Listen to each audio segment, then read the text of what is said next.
வணக்கம். Welcome to choice academy. இந்த வகுப்பில் வந்து பார்த்துட்டிங்கன்னா நிலச்சீர்திருத்த முறைகள் லேண்ட் ரீஃபார்ம் சிஸ்டம் அப்படிங்கிற டாபிக் தான் நாம் பார்க்க போகிறோம். தொடர்ந்து பொருளாதார வகுப்புகள் நாம் பார்த்துட்ருக்குறோம். சரிங்களா? அதன்படி வந்து இன்றைக்கி இந்த டாப்பிக்கை பற்றி பார்க்க போகிறோம். சரிங்களா? ஃபஸ்ட்டு இந்த டாபிக் உள்ள போகிறதுக்கு முன்னாடி ஒரு சின்ன இன்ஃபர்மேஷன் வந்து ஷேர் பண்ணிக்கிறேன்.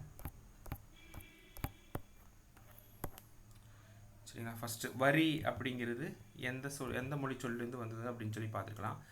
வரி அப்படிங்கிறது டாக்ஸோ, சரிங்களா, டாக்ஸோ என்ற லத்தீன் சொல்லுக்கு விகிதம் என்று பொருள். டாக்ஸோ, சரியா? டாக்ஸோ என்ற லத்தீன் சொல்லுக்கு வந்து விகிதம் என்று பொருள். சரிங்களா? டாக்ஸோ என்ற லத்தீன் சொல்லுக்கு வந்து விகிதம் என்று பொருள். வரி என்ற சொல் வந்து பார்த்துட்டிங்கன்னா வரி என்ற சொல் வரி விதிப்பு என்ற சொல்லிலிருந்து பிறந்தது. சரிங்களா? அப்போ இதில் என்ன அப்படின்னா வரி அப்படிங்கிறது டாக்ஸோ என்ற லத்தீன் சொல்லுக்கு விகிதம் என்று பொருள். வரி என்ற சொல்லு வந்து எதிலிருந்து பிறந்தது? வரி விதிப்பு என்ற சொல்லிலிருந்து பிறந்தது அப்படின்னு சொல்லி சொல்கிறாங்க. வரி அப்படின்னா என்ன சொல்கிறோம்? இதன் பொருள், வரி அப்படிங்கிறதுக்கான பொருள் என்னது? மதிப்பீடு என்று பொருள். வரினா என்னது? இதன் பொருள் வந்து மதிப்பீடு என்று பொருள். சரிங்களா? அப்போ டாக்ஸோ அப்படின்னு லத்தீன் சொல்லுக்கு விகிதம் என்று பொருள். வரி என்ற சொல் வந்து வரி விதிப்பு என்ற சொல்லிலிருந்து பெறப்பட்டது.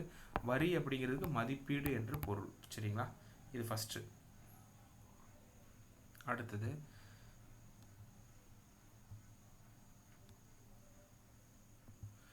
இப்போ இந்தியாவில் வந்து பார்த்துட்டிங்கன்னா சரிங்களா, இந்தியாவில் வரி விதிப்பானது, சரிங்களா,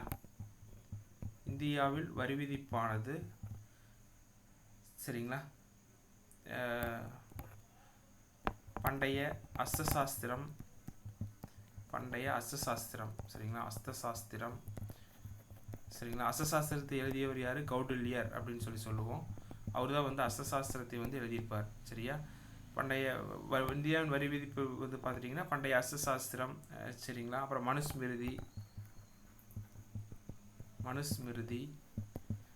சரிங்களா, மனுஸ்மிருதி அந்த காலகட்டத்திலிருந்து அஸ்தசாஸ்திரம், மனுஸ்மிருதி ஆகிய காலகட்டத்திலேயே வந்து வரி விதிப்பு அப்படிங்கிற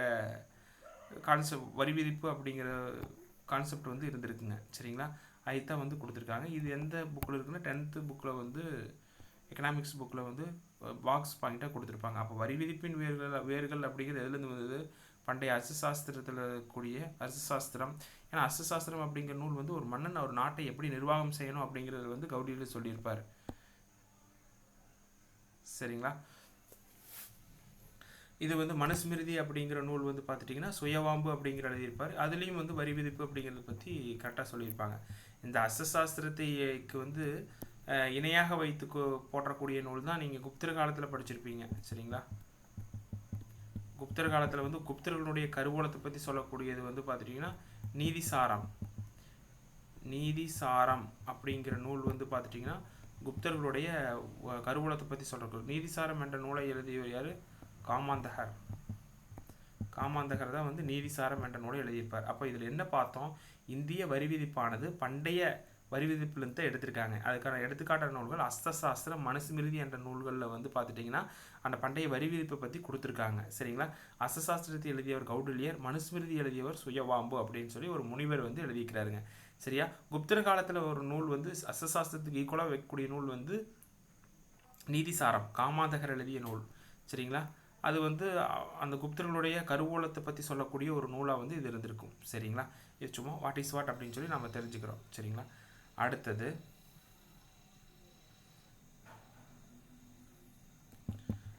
முன்வேத காலத்தில், சரிங்களா,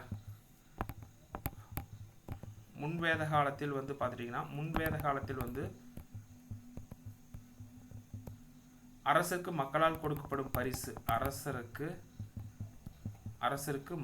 கொடுக்கப்படும் பரிசு அல்லது கொடை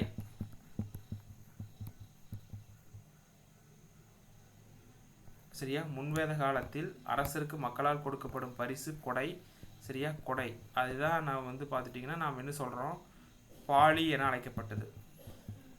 பாலி என அழைக்கப்பட்டது. சரிங்களா? அது பின்வேத காலத்தில் என்னவோ மாறிச்சு, பின்வேத காலத்தில் அது வரியாக மாற்றப்பட்டது. பின்வேத காலத்தில் வரியாக மாற்றப்பட்டது. அப்போ 2 விஷயங்கள் பார்த்துருக்கோம். முன்வேத காலத்தில் அரசருக்கு மக்களால் கொடுக்கப்படும் பரிசு கொடை, அது வந்து பாலி அப்படின்னு சொல்லி சொல்கிறோம். அது பின்வேத காலத்தில் வந்து வரியாக வந்து மாற்றப்பட்டது. சரிங்களா? இதை ஃபஸ்ட்டு நம்ம தெரிஞ்சுக்கணும். சரிங்களா? சரி, அடுத்தது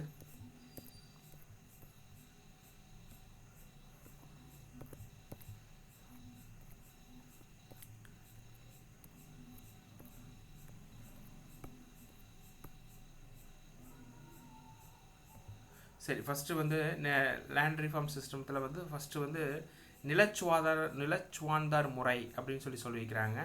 சரியா? நிலச்சுவாந்தார் முறை அப்படின்னாலும் நிலையான நிலவரி திட்டம் அப்படின்னாலும் ஒன்று தான். இதுக்கு மாற்று பெயர் தான் வந்து என்னதுங்க, நிலச்சுவாந்தார முறை அப்படின்னு சொல்லி சொல்கிறது. சரிங்களா? இதில் வந்து பார்த்துட்டிங்கன்னா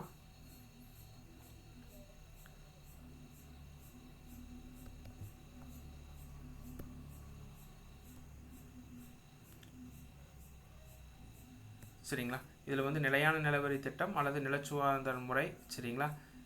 ஜமீன்தாரி முறைக்கு இன்னொரு பேர் வந்து பார்த்துட்டிங்கன்னா, இந்த முறைக்கு வந்து இன்னொரு பேர் வந்து பார்த்திங்கன்னா இடைத்தரகர் முறை அப்படின்னு சொல்லி சொல்கிறாங்க. என்னதுங்க, இடைத்தரகர் முறை. இடைத்தரகர் முறை அப்படின்னும் இதை சொல்கிறாங்க. சரிங்களா? சரி, ஓகே. ஃபஸ்ட்டு வந்து பார்த்துட்டிங்கன்னா 1764 வந்து பக்சர் போர் நடந்திருக்கும். அது முடிவு கொண்டு வந்து உடன்படிக்கை வந்து தான் வந்து 1765 வந்து பார்த்திங்கன்னா அலகாபாத் உடன்படிக்கையின் படி பார்த்துட்டிங்கன்னா பக்சர் போர் வந்து முடிவு வந்திருக்கும். அதை தான் இங்கே பாருங்கள். 1765 ராபர்ட் கிளைவ் வங்காளம் மற்றும் பீகார், ஒரிசா ஆகிய பகுதிகளில் வரி வசூலிக்கும் உரிமையை பெற்ற பின்பு அங்கு ஓராண்டு நில வருவாய் திட்டத்தை நடைமுறைப்படுத்தினார். சரிங்களா? அதே மாதிரி தான் 1757 ஆண்டு ஜூன் 23 பிளாசி போர் நடந்திருக்கும். சரிங்களா? இந்த பிளாசி போர், பக்சர் போர் இரண்டுமே வந்து பார்த்துட்டிங்கன்னா ஆங்கிலேயர் வந்து வணிகத்தலங்களை நிறுவதற்கு அடிப்படையாக இருந்தது இந்த 2 போர்கள் மட்டும்தாங்க. சரிங்களா? அதுக்கப்புறம் வந்து பார்த்துட்டிங்கன்னா இந்த பக்சர் போர், அதுக்கப்புறம் அந்த அலகாபாத் உடன்படிக்கையின்படி இந்த ராபர்ட் கிளைவ் வந்து வங்காளத்தினுடைய ஆளுநரை நியமிக்கப்பட்டு என்ன பண்ணப்பார், வங்காளம், பீகார் மற்றும் ஒரிசா ஆகிய பகுதியில் வரி வசூலிக்கும் உரிமையை பெற்று அங்கே என்ன பண்ணுறாரு, ஓராண்டு நில வருவாய் திட்டத்தை வந்து அறிமுகப்படுத்துகிறார். சரிங்களா? எத்தனை ஆண்டு அறிமுக திட்டம் அப்படின்னா ஓராண்டு நில வருவாய் திட்டத்தை வந்து அறிமுகப்படுத்துகிறார். ரொம்ப முக்கியம். அதன் பிறகு வாரன் ஹேஸ்டிங்ஸ், அதுக்கப்புறம் வணிகத்தினுடைய நிதிநிலைமைக்கு ரொம்ப மோசமாக இருந்திருக்கு. வாரன் ஹேஸ்டிங்ஸுக்கு பிறகு தான் வந்து பார்த்துட்டிங்கன்னா நிதி நிலைமையே வந்து சரியாயிங்க. அப்போ வாரன் ஹேஸ்டிங்ஸ் தலைமையாளராக பதவியேற்ற பின்பு ஓராண்டு நில வருவாய் திட்டத்தை 5 ஆண்டு நில வருவாய் திட்டமாக மாற்றி பின்பு ஓராண்டு நில வருவாய் திட்டமாக மாற்றினார். சரிங்களா? இந்த ராபர்ட் கிளைவை பற்றி இன்னொரு விஷயம் ஷேர் பண்ணணும் அப்படின்னா, இரட்டையாட்சி முறையை கொண்டு வந்தவர் ராபர்ட் கிளைவ். சரியா? அந்த இரட்டையாட்சி முறையை ஒழித்தவர் யார்? Warren Hastings. அப்போ ஒழித்தவர்னா யார்? Warren Hastings. வாரன் ஹேஸ்டிங்ஸ் பற்றி இன்னொரு இன்ஃபர்மேஷன் என்ன, 1773 ஆண்டு ஒழுங்குமுறை சட்டம் வந்து இருந்திருக்குங்க.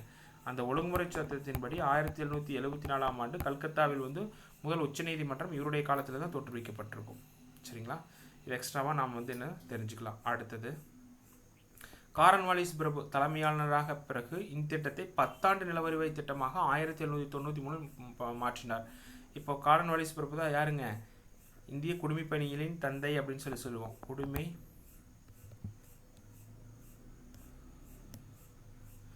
காரன்வாலிஸ் பிரபு என்ன சொல்லுவோம், குடிமை பணிகளின் தந்தை. குடிமை பணிகளின் தந்தை அப்படின்னு சொல்லி சொல்லுவோம். சரியா? குடிமை பணிகளின் தந்தை அப்படின்னு யாரை சொல்கிறோம், காரன்வாலிஸ் பிரபு சொல்லுவோம். அப்போ பிறகு இத்திட்டத்தில் 10 ஆண்டு நில வருவாய் திட்டமாக 1793 மாற்றினார். சரிங்களா? சரி, அடுத்தது இத்திட்டம் நிலையான நிலவரி திட்டம் என்று அழைக்கப்படுகிறது. இத்திட்டம் வங்காளம், பீகார், ஒடிசா, உத்தரப்பிரதேசம், வாரணாசி பகுதி மற்றும் வடக்கு கர்நாடகா ஆகிய பகுதியில் கொண்டு வரப்பட்டது. முதல் 2 இடங்கள் பீகார் மற்றும் வங்காளம், பீகார், ஒடிசா. இப்போ ஃபஸ்ட்டு இது எங்கே அறிமுகப்படுத்துகிறாங்க, வங்காளத்தில். 2 பீகார், ஒடிசா ஆகிய பகுதியில் அறிமுகப்படுத்துகிறாங்க. ஃபஸ்ட்டு அறிமுகப்படுத்தின பிளேஸ் வந்து ரொம்ப முக்கியம். கொஸ்டினில் வந்து டிஎன்பிசியில் கேட்டிருக்காங்க. அடுத்தது ஆங்கிலேயர் வந்து மொத்த நிலப்பரப்பில் இந்தியாவின் மொத்த நிலப்பரப்பில் 19% நிலப்பரப்பில் நடைமுறைப்படுத்தப்பட்ட இத்திட்டம் ஜமீன்தாரி, ஜாகீர்தாரி, மல்குஜாரி மற்றும் பிஸ்வேதாரி என்னும் பல பெயர்களால் அழைக்கப்பட்டது. இதனுடைய பல்வேறு பெயர்கள் ஜமீன்தாரி, ஜாகீர்தாரி, மல்குஜாரி மற்றும் பிஸ்வேதாரி என்னும் பல பெயர்களால் அழைக்கப்பட்டது. விவசாயமிருந்து வரி வசூல் செய்யும் அரசின் முகவர்களாக ஜமீன்தார்கள் வந்து செயல்பட்டனர். சரிங்களா. அப்போ விவசாயிகளிடமிருந்து வரி வசூல் செய்யும் முகவர்களாக யார் இருக்காங்க? ஜமீன்தார்கள் இருக்காங்க. அப்போது இது எப்படி நாம் வச்சுக்கலாம்? ஃபஸ்ட்டு ஆங்கிலேயர்கள் இருக்காங்க, செகண்ட் யார் இருக்கிறாங்க? ஜமீன்தார்கள் இருக்காங்க. சரியா, அதுக்கு கீழே இருக்கிறாங்க விவசாயிகள் இருக்காங்க. பொதுவாக ஜமீன்தாரி சிஸ்டம்னு என்ன? விவசாயிகள் வந்து ஜமீன்தாருக்கு வந்து வரி செலுத்துவாங்க, வரி வந்து ஆங்கிலேயருக்கு வந்து ஜமீன்தார்கள் செலுத்திடுவாங்க. இதைத்தான் இங்கே சொல்கிறாங்க. இப்போ ஜமீன்தாரி சிஸ்டத்தினுடைய இன்னொரு பேர் ஜமீன்தாரி, ஜாகீர்தாரி, மல்குஜாரி, பிஸ்வேதாரி. ஒரு குரூப் 1 கொஸ்டினுங்க. சரிங்களா, முக்கியமானது. சரி, அடுத்தது ரயத் வரி முறை. ரயத் அப்படின்னா விவசாயி என்று பொருள். சரி, இதுக்கு சொந்த சாகுபடி முறை என்று பொருள். சரிங்களா. ரயத் வரி முறை, ரயத் என்ற சொல்லுக்கு விவசாயி என்று பொருள். 1820 தாமஸ் மன்றோ மற்றும் கேப்டன் ரீட் என்பவர்களால் அறிமுகப்படுத்தப்பட்டது.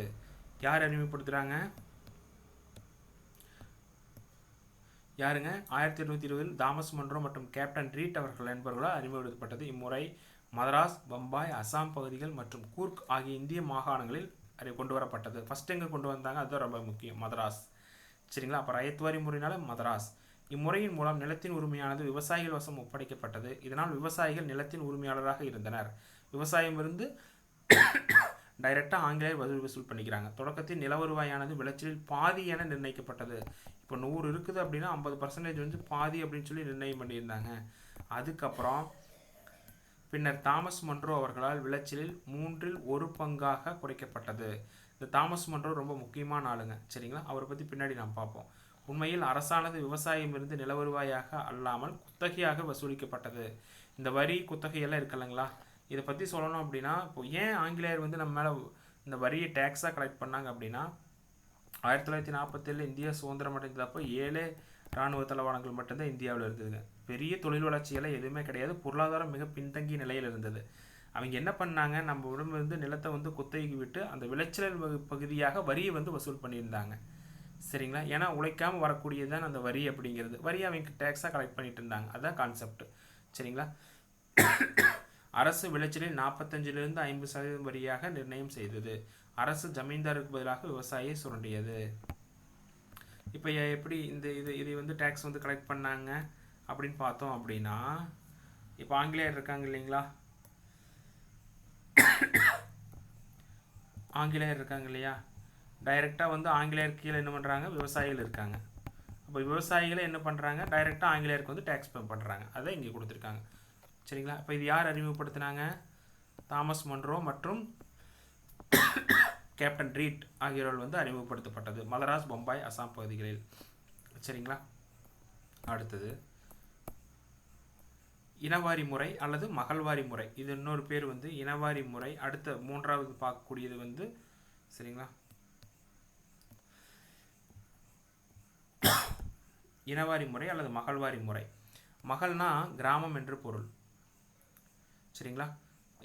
என்பது ஹோல்ட் மெக்கன்சி என்பது சிந்தனையில் உதித்த ஜமீன்தாரி முறையினுடைய மாற்று வடிவம். இது கங்கை சமவெளி, வடமேற்கு மாகாணங்கள், மத்திய இந்தியாவின் சில பகுதிகள், பஞ்சாப் போன்ற பகுதிகளில் 1822 அறிமுகப்படுத்தப்பட்டது. ராபர்ட் மெத்தின்ஸ்பட் என்பவரின் வழிகாட்டுதலின்படி 1833 வில்லிங் பெண்டு பிறப்பு இம்முறையில் சில அடிப்படை மாற்றங்களை சேர்ந்து விரிவடைய செஞ்சிருப்பார். மகள்வாரி முறையை வந்து பிரபலமடைய செய்தவர் யார்? வில்லிங் பெண்டி பிரபு. சரிங்களா. அடுத்தது மகள் அல்லது கிராம விளைச்சலின் அடிப்படையில் இம்முறையில் வருவாய் மதிப்பீடு செய்யப்பட்டது. மகள் பகுதியின் அனைத்து உரிமையாளர்களும் நில வருவாய் செலுத்துவதற்கு கூட்டு பொறுப்புடையவர்கள் ஆவார். தொடக்கத்தில் 2/3. சரிங்களா. தொடக்கத்தில் 3 சரிங்களா. தொடக்கத்தில் வந்து பார்த்தீங்கன்னா தொடக்கத்தில் 2/3. சரிங்களா. நில வருவாய் அரசின் பங்காக இருந்தது. முதல்ல 2 பங்கு வந்து செலுத்தணும். சரிங்களா.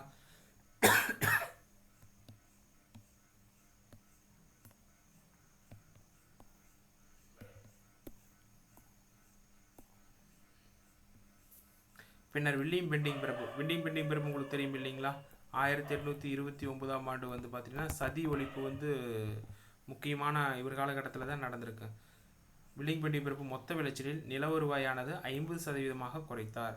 இம்முறையில் நில வருவாய் கிராமம் முழுவதும் வந்து வசூல் செய்யப்பட்டது. எப்படின்னா, கிராமத்தில் ஒரு லெம்பாடருங்கிறவர் இருப்பார். லெம்பாடர்னா ஆருங்க? அந்த குழு தலைவரை தான் நம்ம என்ன சொல்கிறோம்? லெம்பாடர் அப்படின்னு சொல்கிறோம். கிராமத்தில் வந்து ஒரு இப்போ இருக்கிற நம்பர்னு சொல்கிறோம் இல்லையா, அது மாதிரி அப்போ லெம்பாடர் ஒருத்தர் குழு தலைவர் இருந்தார். அவர் வந்து என்ன பண்ணுறார்? வரி வசூல் பண்ணி ஆங்கிலேயர் கொடுத்துட்டு இருந்தார். அப்போ இது எப்படி ஞாபகம் வச்சுக்கலாம், விவசாயிகள் இருந்தாங்க, விவசாயிகளுக்கு மேலே லெம்பார்டர் தலைவர் இருந்தார், அவருக்கு மேலே ஆங்கிலேயர் இருந்தாங்க. இப்போ டைரெக்டாக விவசாயிகள் இங்கே வரி கொடுப்பாங்க, இங்கே வந்து ஆங்கிலேயருக்கு வந்து இவருக்கு வரி கட்டிடுவார். சரியா, இப்படி தான் வந்து ஃபாலோ பண்ணிட்டு இருந்தாங்க. சரிங்களா, அடுத்தது சரிங்களா, இங்கே பாருங்கள்,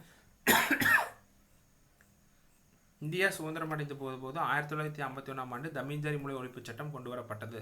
ஆமாங்க, சுதந்திரம் அடைந்த போது இந்தியாவில் ஃபஸ்ட்டு 1951ஆம் ஆண்டு எங்கன்னா உத்தரப்பிரதேசத்தில் தான்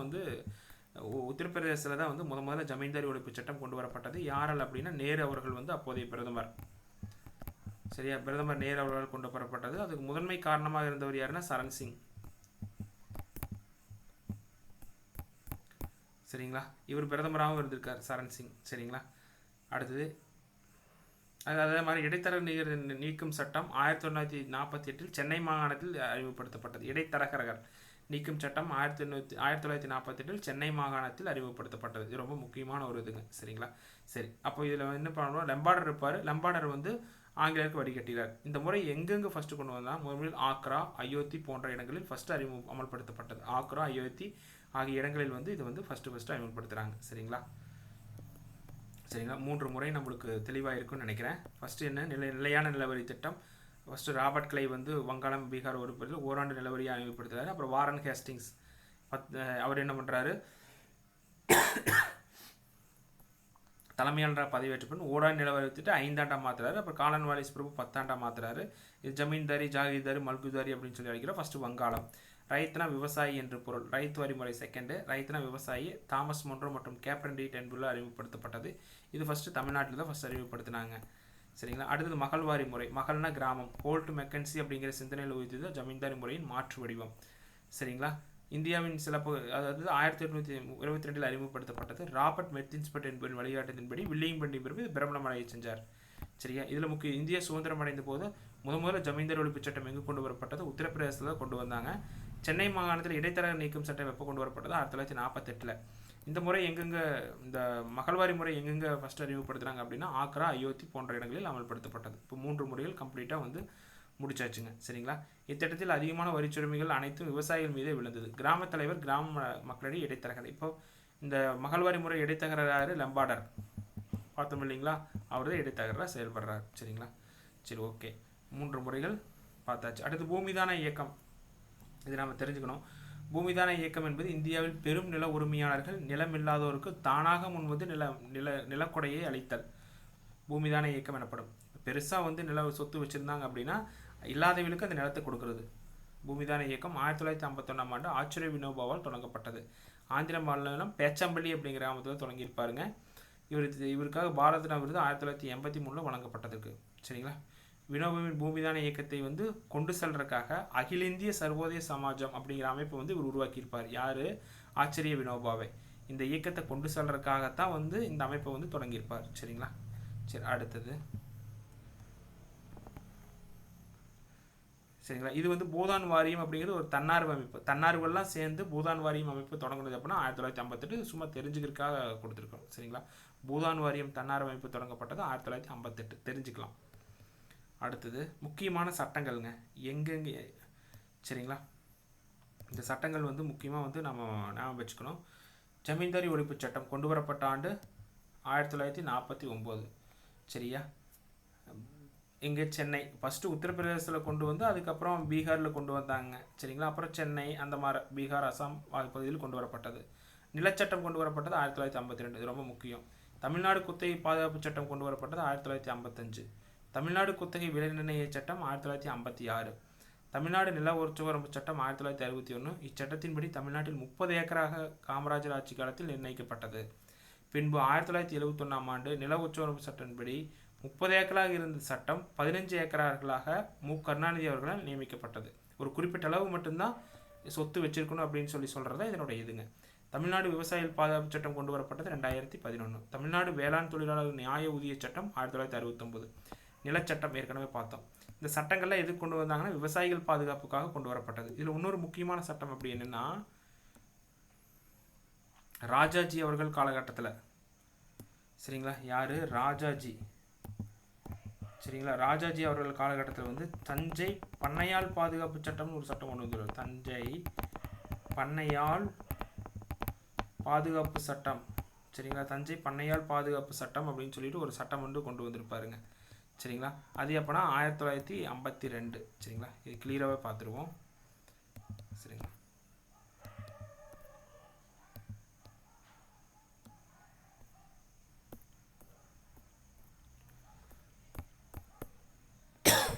இங்கே பார்த்துடலாம். தஞ்சை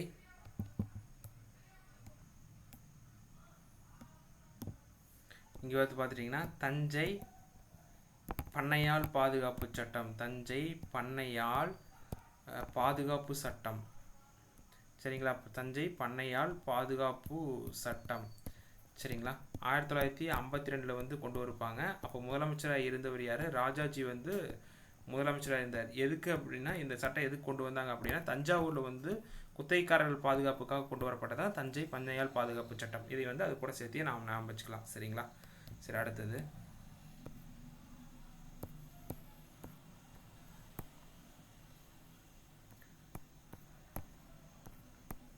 சரிங்களா. இது முக்கியமான சட்டங்கள்ங்க. இது வந்து நீங்கள் வந்து ஞாபகம் வச்சுக்கணும். சரியா. தமிழ்தார் ஒழிப்பு சட்டம், தமிழ்நாடு குத்தகை பாதுகாப்பு சட்டம் 1955, தமிழ்நாடு குத்தகை விலை நிர்ணய சட்டம் 1956, தமிழ்நாடு நில உச்சமுறை சட்டம் 61, தமிழ்நாடு விவசாயிகள் பாதுகாப்பு சட்டம் கொண்டு வரப்பட்டது 2011, தமிழ்நாடு வேளாண் தொழிலாளர் நியாய உதவி சட்டம் 1969, நிலச்சட்டம் 1952. இங்கே ஒருத்தர் கூற்று கொடுத்துருக்காங்க. எக்கனாமிக்ஸில் அதிகமான கூற்று இருக்குங்க. ஒரு இந்திய உழவன் கடனிலே பிறந்து கடனிலே வாழ்ந்து கடனையே இறந்து அவன் சந்ததிக்கும் கடனையே விட்டு செல்கிறான் அப்படின்னு சொன்னவர் யார்? சர் மார்க்கம் டார்லிங் அப்படிங்கிறத சொல்லியிருக்காரு. இந்த கூற்று ரொம்ப ரொம்ப முக்கியம். நிறைய எக்ஸாம்பிள் கேட்டிருக்காங்க. சரிங்களா. அடுத்தது வந்து பார்த்துட்டிங்கன்னா தாமஸ் மன்ரோ அப்படிங்கிறத பற்றி பார்த்தோம் இல்லைங்களா. மேலே வந்து தாமஸ் மன்ரோ அப்படிங்கிறத பற்றி பார்த்தோம் இல்லையா. தாமஸ் மன்ரோ 1780 வந்து மதராஸ் வந்து அடைஞ்சிருப்பார். முதல் 12 வருடங்கள் அவர் படை வீரராக மைசூர் போரில் வந்து பங்கேற்றிருப்பாருங்க. அதுக்கப்புறம் பாராமகல் பகுதி சேலம் மாவட்டத்தை தான் நம்ம அந்த பகுதி அப்படி சொல்லுவோம். 1792 முதல் 99 வரையிலும், கன்னட பகுதியில் 1799 முதல் 1800 வரையிலும் பணியில் இருந்திருப்பாருங்க. நிர்வாக பணியில் இருந்திருப்பார். பிரித்தெடுக்கப்பட்ட மாவட்டங்களான கடப்பா, கர்னூல், சித்தூர், அனந்தபூர் ஆகிய மாவட்டத்திற்கு ஆட்சியராக பணிபுரிஞ்சிருப்பாருங்க. இக்காலத்தில் தான் அவர் ரைத்துவாரி முறையை பற்றி அவர் யோசித்தார். 1820 வந்து மெட்ராஸ் மாகாணத்தின் ஆளுநராக பொறுப்பேற்ற பின் 7 வருடங்கள் சேவையாற்றினார். அப்போ தான் வந்து ரைத்துவாரி முறையை வந்து 1822 வந்து அவர் நடைமுறைப்படுத்துகிறாருங்க. சரிங்களா. அடுத்தது அவர் ஆளுநராக இருந்த காலத்தில் கல்விக்கு முக்கியத்துவம் கொடுத்ததோடு கல்விக்கான செலவினங்களை எதிர்காலத்திற்கான முதலீடாகவே கருதினார். இந்த எல்லாமே முக்கியம். சரியா. கல்விக்கான செலவினங்களை எதிர்காலத்திற்கான முதலீடாகவே கருதியிருப்பார். அவர் நிர்வாகத்தில் இந்தியர்கள் பெருமளவில் பங்காற்றுவதை ஆதரித்தார். அவர் ஜூலை 1827 ஆண்டு கர்னூலில் அமைந்துள்ள பட்டிகொண்டாவில் காலநோயை பாதிக்கப்பட்டு அவர் இறந்திருப்பாருங்க. பாருங்க, அவர் 1827 ஆண்டு கர்னூலில் அமைந்துள்ள பட்டிகொண்டாவில் காலநோயால் பாதிக்கப்பட்டு உயிரிழந்தார். மக்களிடையே பிரபலமாக இருந்த ஆளுநர் அவரின் நினைவாக பல நினைவிடங்கள் எழுப்பப்பட்டதோடு குழந்தைகள் பலருக்கும் அவரது பெயர் சூட்டப்பட்டது. பொதுமக்களிடமிருந்து வசூலிக்கப்பட்ட பணத்தில் அவரது சிலை வடிவமைக்கப்பட்டு 1839 ஆண்டில் சென்னையில் நிறுவப்பட்டது. சரிங்களா. இது ரொம்ப முக்கியமானது. தாமஸ் மன்றோ வந்து ரொம்ப முக்கியமான ஒரு பர்சன். சரிங்களா. சரி, பார்த்துட்டோம். அடுத்தது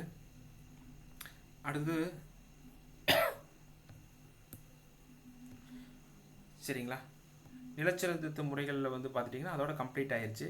இது வந்து பார்த்துட்டிங்கன்னா அந்த வரி அப்படிங்கிற கான்செப்டுக்குள்ள வந்து இந்த ஸ்கூல் புக்கில் இருக்கக்கூடியது அப்படியே நம்ம பார்த்துடலாங்க.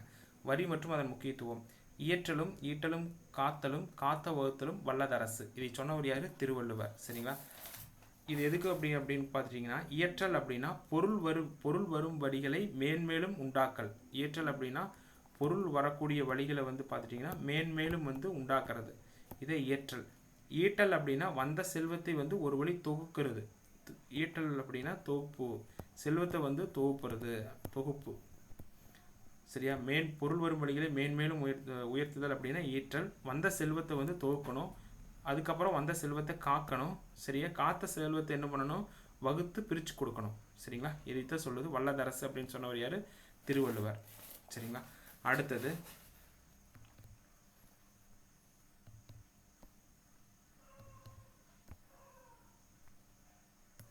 இங்க சூரியன் தான் பூமியிடமிருந்து உறிஞ்சி ஈரப்பதத்தை பன்மடங்கு திருப்பி தருகிறது. அதுபோல மன்னன் தன் பொதுமக்களிடம் வரி வசூலித்து அவர்களின் நலத்திற்காகவே மீண்டும் செலவு செய்கிறான் அப்படின்னு சொன்னவர் யார்? காளிதாஸ். இது ரொம்ப முக்கியமான கூற்று சரிங்களா. காளிதாஸ் சொன்ன முக்கியமான கூற்று சரிங்களா. அதுக்கப்புறம் வந்து பார்த்துட்டிங்கன்னா இந்த காளிதாஸ் பற்றி ஒரு சின்ன இன்ஃபர்மேஷன் பார்த்துடலாம். காளிதாசர் பற்றி உங்களுக்கு தெரியும் இல்லைங்களா? காளிதாசர் வந்து பார்த்துட்டிங்கன்னா ஒரு சமஸ்கிருத புலவர் அப்படி தானே?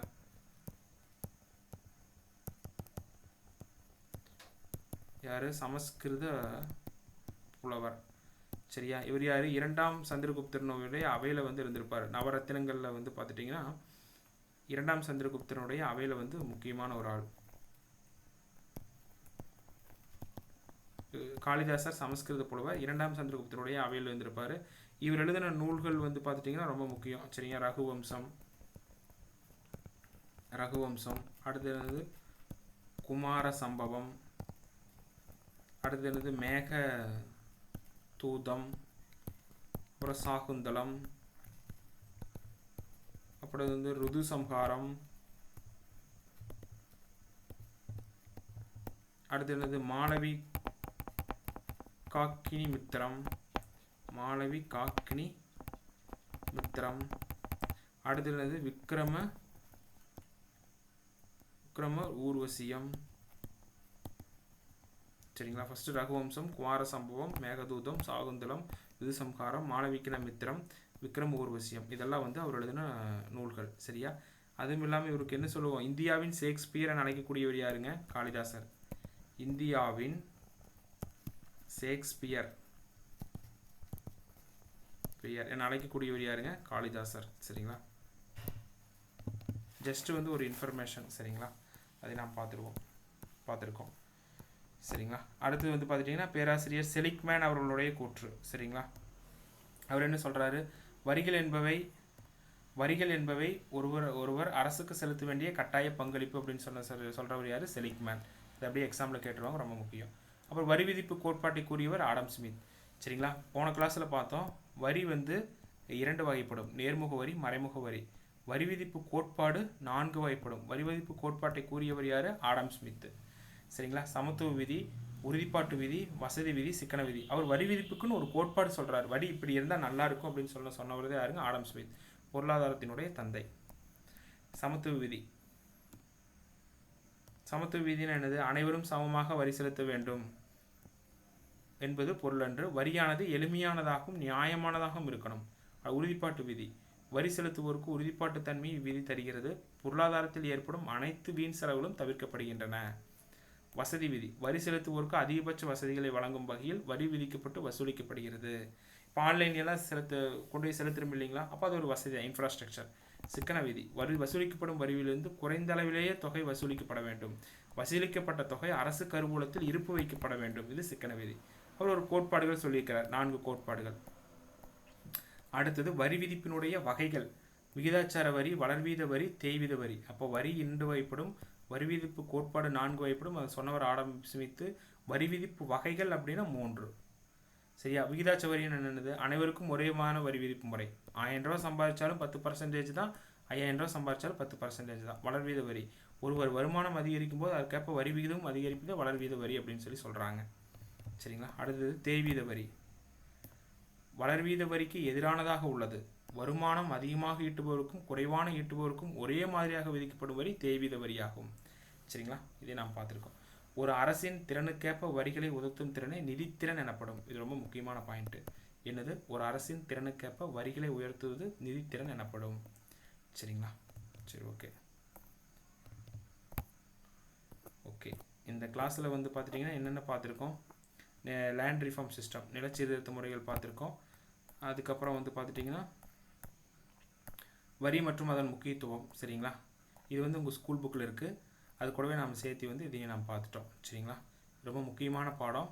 அதனால் வந்து இந்த நோட்ஸ் வந்து நீங்கள் நோட்ஸாக வந்து நோட்டில் வந்து மேக் பண்ணிக்கலாம் சரிங்களா. மீண்டும் அடுத்த பொருளாதார வகுப்பில் வந்து பார்த்துட்டிங்கன்னா மீண்டும் உங்களை நான் சந்திக்கிறேன். நன்றி.